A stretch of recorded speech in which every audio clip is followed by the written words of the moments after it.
pessoas, tudo bem? Sejam bem-vindos a mais uma aula de sistemas operacionais e vamos falar um pouquinho hoje sobre os tipos de sistemas operacionais, como eles se classificam conforme o uso, a estrutura, o conjunto de funcionalidades. Então vamos lá dar uma olhada no nosso slide.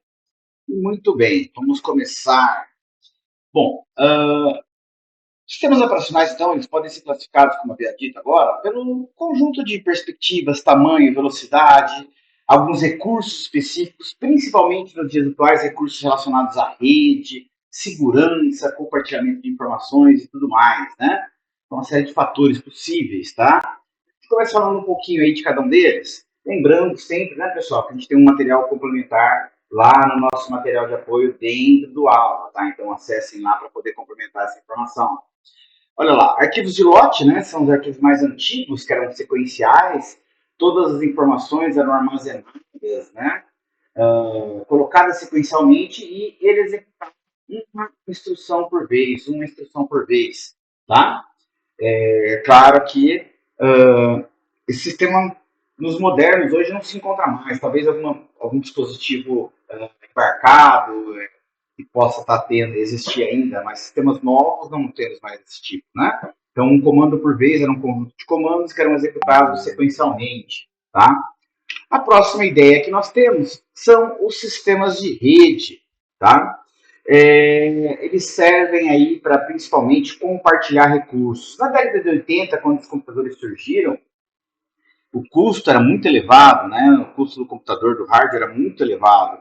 Então, os sistemas com recursos de rede, com funcionalidades de rede, se popularizaram muito rapidamente. Por quê? Permitia que eu compartilhasse recursos. Eu poderia ter uma única impressora na empresa, por exemplo, e todos os computadores, todos os outros dispositivos através da rede acessassem e compartilhassem esse recurso, minimizando e diminuindo o custo, então, do equipamento, né?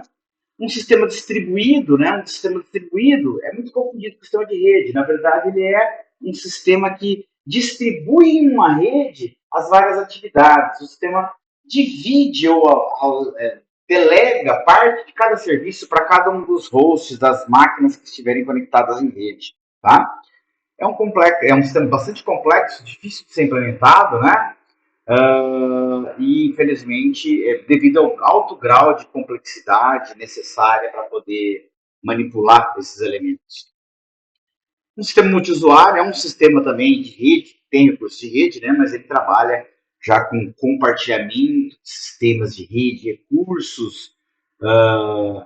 recursos de compartilhamento, de gerenciamento de rede, donos de rede, especificar que mais de um usuário possa estar usando ou acessando ao mesmo tempo e manipulando informações, tá? Então, são recursos bastante avançados. E como está aqui no nosso slide, grande parte dos nossos sistemas operacionais hoje são de usuários. Os sistemas desktop e sistema server, todos são, tá? Sistemas desktop são sistemas operacionais de mesa, né? Que a gente utiliza no nosso PC, no nosso notebook, tá? Então, por exemplo, o próprio Windows, Mac e as suas diversos Unix da vida aí, existe uma infinidade possível de Unix, de sistemas baseados nesse tipo de serviço. Um servidor, né? Então, quando a gente fala, é um servidor, né? É muito comum o pessoal associar servidor com hardware, né? Hardware de servidor é uma coisa, né? E um sistema de rede servidor é outra. Ele tem um núcleo, um kernel. A gente vai falar um pouquinho mais para frente sobre o núcleo, sobre kernel, né?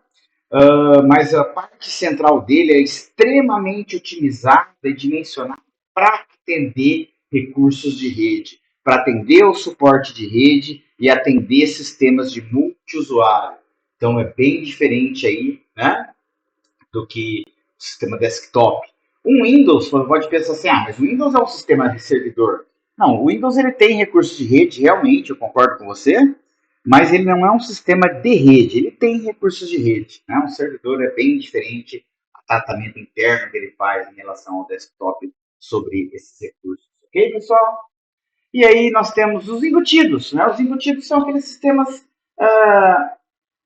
embarcados, né? O embedded que a gente falou, né?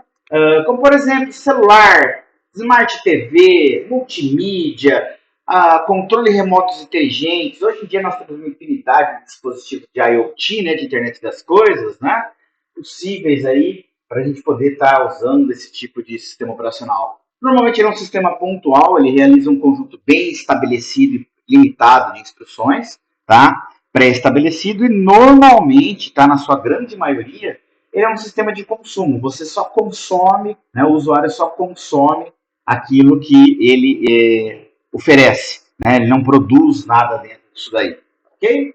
Muito bom. E, por último, aqui nós temos os sistemas de tempo real, que são sistemas que têm que ter uma resposta ultra rápida, imediata, né? Por exemplo, sistemas de cadeira, sistemas de acesso a disco, sistemas que precisam ter uma resposta de monitoramento de temperatura, de usinas, de grandes caldeiras, sistemas de monitoramento de aviação. Ele tem que ter uma resposta extremamente rápida, até mesmo preditiva, para poder, não pode ter perca nenhuma e tem que automaticamente responder e atender a alguns recursos aí para manter a funcionalidade, a boa funcionalidade do sistema. Tudo bem, pessoal? Bom, falamos bem rapidamente, pessoal, mas lá no nosso material de apoio a gente tem mais detalhes, tudo isso aí. Deem uma olhada lá, verifiquem lá e qualquer coisa entre em contato no nosso suporte aí, pessoal. A gente vai ficando por aqui, até uma próxima. Tchau!